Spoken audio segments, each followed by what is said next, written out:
Yo, arep nindi.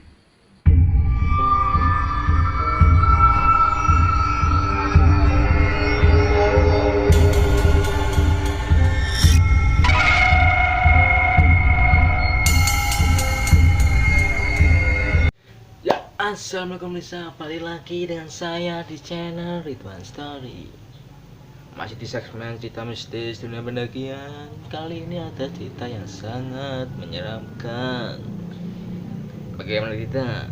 Ada seorang pendaki wanita yang hampir saja dibawa ke alam lain. Kejadian ini dialami oleh Bunga ketika melakukan pendakian ke Gunung Lawu bersama kelima temannya. Siapa yang tidak kenal dengan Gunung Lawu? Gunung yang berada di provinsi Jawa Tengah dan Jawa Timur memang dikenal menjadi salah satu gunung yang paling angker di Indonesia. Banyak para pendaki yang hilang di gunung ini, dan sampai sekarang pendaki tersebut tidak ditemukan. Memang Gunung Lawu ini penuh dengan misteri dan juga teka-teki. Bagaimana si Bunga bisa melewati semua rintangan ini? Tonton terus video ini sampai habis. Dan jangan lupa like, comment, share, dan jangan lupa subscribe agar kalian tidak ketinggalan cerita-cerita mistis selanjutnya.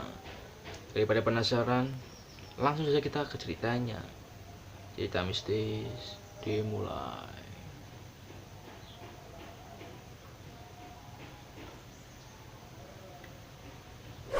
Shh. Nama-nama dalam video ini sudah saya samarkan agar di kemudian hari tidak menimbulkan sesuatu yang tidak diinginkan. Oke.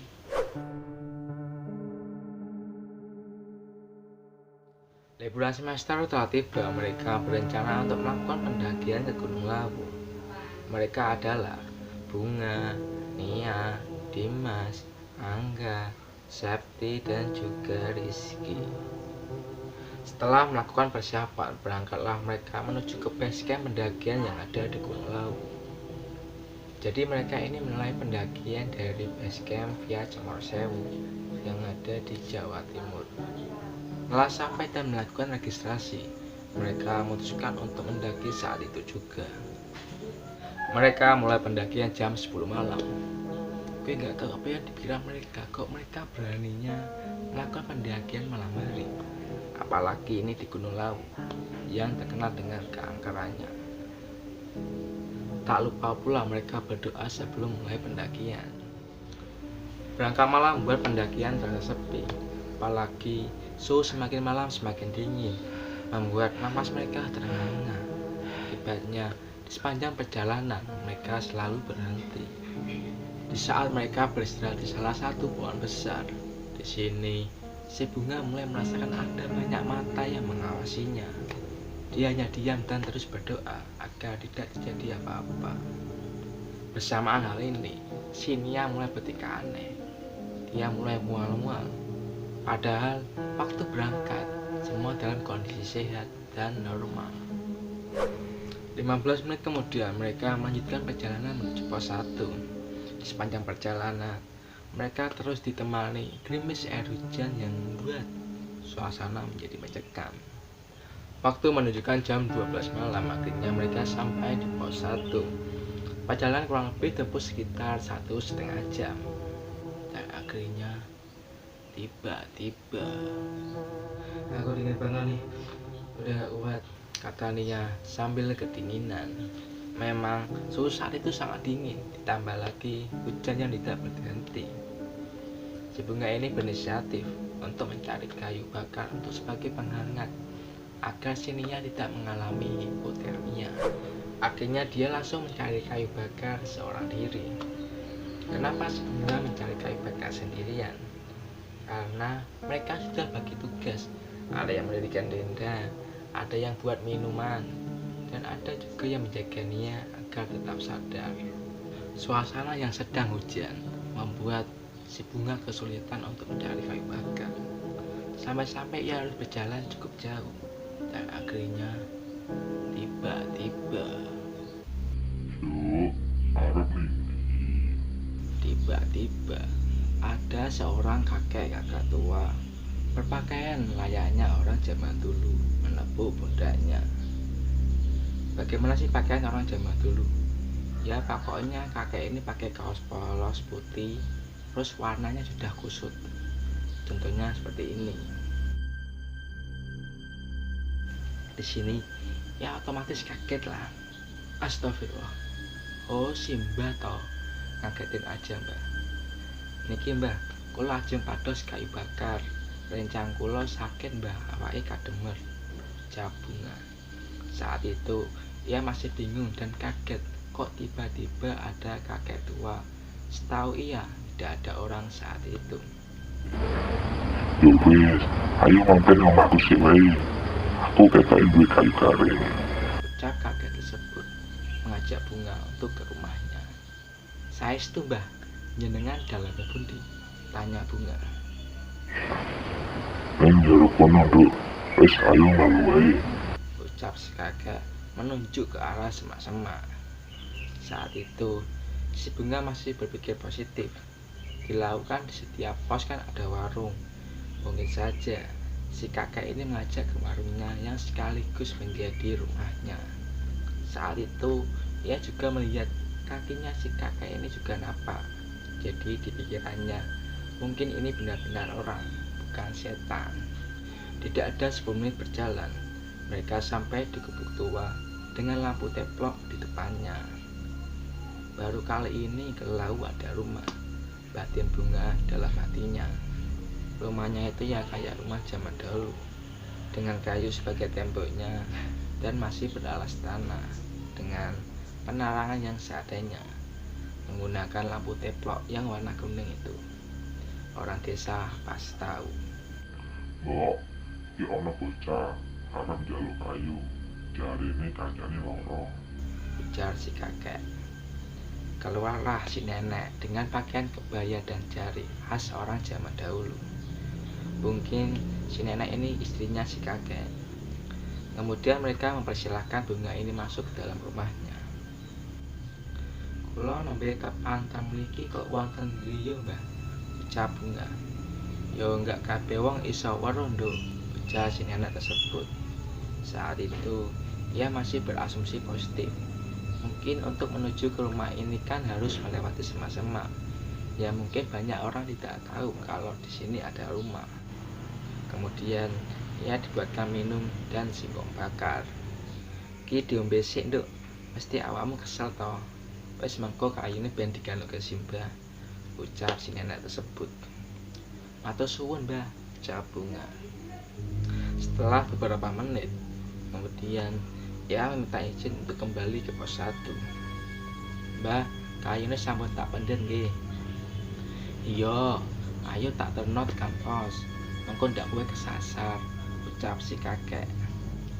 Akhirnya ia berpamitan kepada Simbah Putri dengan mencium tangannya. Ya selayaknya nenek dengan cucunya. Di sini ia masih belum memberikan hal aneh-aneh. Setelah berjalan sebentar, dari kejauhan pos 1 sudah terlihat. Ketika ia bermaksud ingin berpamitan kepada si kakek karena telah dibantu, alangkah terkejutnya. Tiba-tiba, Mbah, kula langsung riyin nggih, matur suwun kayune, ucap Bunga. Saat ia membalikkan badan, si kakek sudah tidak ada. Ya sok bukan main, tapi ia mikir mungkin si kakek sudah pulang duluan. Tanpa memikirkan lebih dalam lagi, ia langsung menghampiri teman-temannya yang ada di pos 1. Tapi teman-temannya tidak ada di pos 1. Ia panik dan bingung, dan akhirnya ia memutuskan untuk menunggu di pos 1. Sampai-sampai ia bertemu kepada rombongan pendaki yang ingin naik saat itu. Dan ia bertanya, Mas tahu teman saya nggak? 4 orang gitu. Tadi yang cewek kena hipotermia. Terus saya tak tinggal cari kayu kok sekarang kok nggak ada, Mas. Mas tahu nggak? Ucap Bunga. Oh, Mbak ini yang katanya hilang toh. Teman-teman Mbak sudah turun. Mbaknya lagi cari loh, kata rombongan pendaki tersebut. Wah, ya sok dong. Kok hilang gimana coba? Orang ia udah izin kalau ia mau cari kayu bakar. ucap Bunga dalam hatinya. Mas, ini jam berapa? Jam 4:30 pagi, Mbak. Perasaan ia baru sebentar pergi untuk cari kebaikan, kok tiba-tiba sudah lama. Aneh kan? Masa iya sekarang udah jam 4:30 pagi? Tanya dia. Iya Mbak, ini tengok jamnya. Saat itu ia masih bingung dan tidak percaya. Dan akhirnya ia turun. Dan ketika ia sudah sampai di base camp, ia sudah disambut banyak para petugas base camp saat itu. Untung iso balik gue Mbak, ucap salah satu petugas base camp saat itu. Ia hanya bengong, kok mereka tiba-tiba ngomong gitu. Jadi saya ini kenapa Pak? Kok kayaknya cuma jalan 30 menit, balik-balik kok bisa 4 jam, ucap Bunga. Si bapak menghela nafas panjangnya. Jadi gini, kamu baru saja masuk ke dunia lain. Mereka memberimu makan dan minum sebagai bentuk penghormatan dan penarikan agar kamu datang kembali. Suatu saat, kamu bisa saja kembali ke sana dan tidak pulang lagi. Tapi ada hal lain yang menjagamu. Hal yang menjagamu lebih tua dari mereka yang mengincarmu. Jadi tadi setan Pak. Terus saya minum kopi dan makan singkong itu apa? Jangan bercanda dong Pak, tanya Bunga dengan panik dan penasarannya. Bayangin aja, kalau setan mana yang punya stok kopi dan singkong. Mungkin kamu minum darah hewan atau darah saji. Dan singkong bisa saja daging hewan atau daging saji. Kamu melihatnya saat itu sebagai minuman dan makanan yang semestinya. Nah, sepulang dari Lawu, 2 hari kemudian, ia demam tinggi banget. Anehnya, ketika diperiksain ke dokter, tidak ada penyakit apa-apa. Terus, kata mbaknya si Bunga, ia kena sawan. Jadi sawan itu ya kayak diikutin gitu loh. Bener-bener, ia demam gak bisa apa-apa. Malamnya, ia mimpi didatangin kayak patung tapi bentuk orang gitu. Rambutnya panjang tipis gitu. Ya kayak semacam jenglot. Dia bilang, balekno barangku nggon panggonane. Karena kejadian ini, sampai-sampai ia mikir, padahal ia tidak bawa apapun dari Lawu. Tapi entah nggak tahu dengan teman-temannya. Akhirnya ia bertanya kepada teman-temannya, ada nggak sih yang bawa sesuatu dari Lawu? Nah, di sini ketemu jawabannya. Ternyata si Nia ini punya indera keenam, dan dia bisa lihat begituan. Sejak dari base camp, dia ngerasa berat. Karirnya kayak udah ditemplokin gitu. Tapi dia nggak cerita saat itu. Dan saat itu, kebetulan ia juga sedang menstruasi. Ono sing ngetutke dhewe, Jalnia. Sopo? Ucap Bunga. Lollipop ireng tenan. Aku nggo meneng gak iso apa-apa. Poconge nemplok ning karirku. Aku arep ngomong tapi wedi kalian panik. Jadi aku meneng wae, ucap Nia menjelaskan apa yang sebenarnya terjadi. Tapi ia masih heran kenapa ia yang kena. Dan juga kok dia yang dibawa ke alam mereka. Hampir saja ia tidak balik, padahal ia nggak tahu apa-apa. Selang seminggu dari kejadian itu, ia pergi ke tempat mbahnya bersama temannya bernama Nia. Dan mereka menceritakan apa saja yang terjadi saat mereka mendaki ke Gunung Lawu. Oh ya, mbahnya si Bunga ini sudah tua banget. Beliau memang paham begituan. Beliau lahir sekitar tahun 1924 dan beliau punya kayak jimat gitu dulu. Sampai-sampai ia pernah iseng mainin kerisnya si kakeknya. Langsung besoknya sakit, gak sembuh-sembuh. Kowe makan yang lalu mesti nggawa sing mbak kei, ucap mbahnya si Bunga. Hah? Nopo to mbah? Sing biyen mbah tau ngei lho kuning-kuning. Nah, di sini ia baru ingat kalau ia pernah dikasih nggak tahu apaan sama mbahnya. Soalnya ia sering keserupan kalau nonton reog. Nah, setelah dikasih ini, ia nggak pernah lagi namanya keserupan kalau nonton reog. Nah, ternyata Si penunggu lau tidak senang kalau ia bawa barang itu, kayak terkesan nantangin gitu. Setelah akhirnya isi benda ini dihilangin, ia diruat dan kemudian ia sembuh.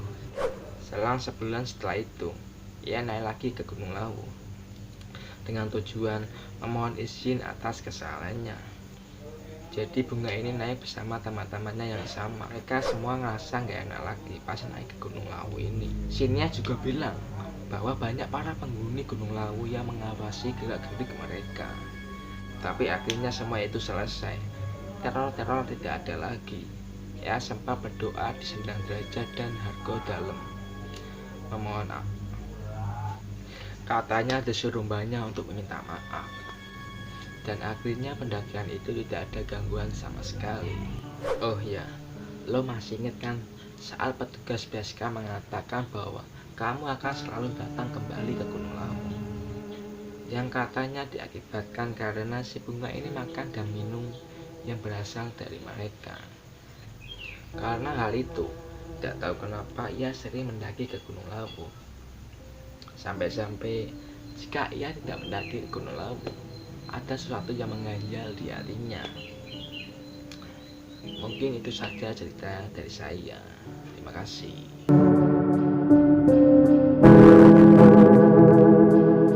Wow, ngeri gue baca cerita ini. Gak kebayang kan kalau makan dan minum dari sesajen. Mungkin pesan yang bisa kita ambil dari kejadian ini. Yang pertama, selalu berpikir positif. Yang kedua, selalu berdoa kepada Tuhan Yang Maha Esa. Yang ketiga, hormatilah alammu, maka alam pun akan menghormati kita.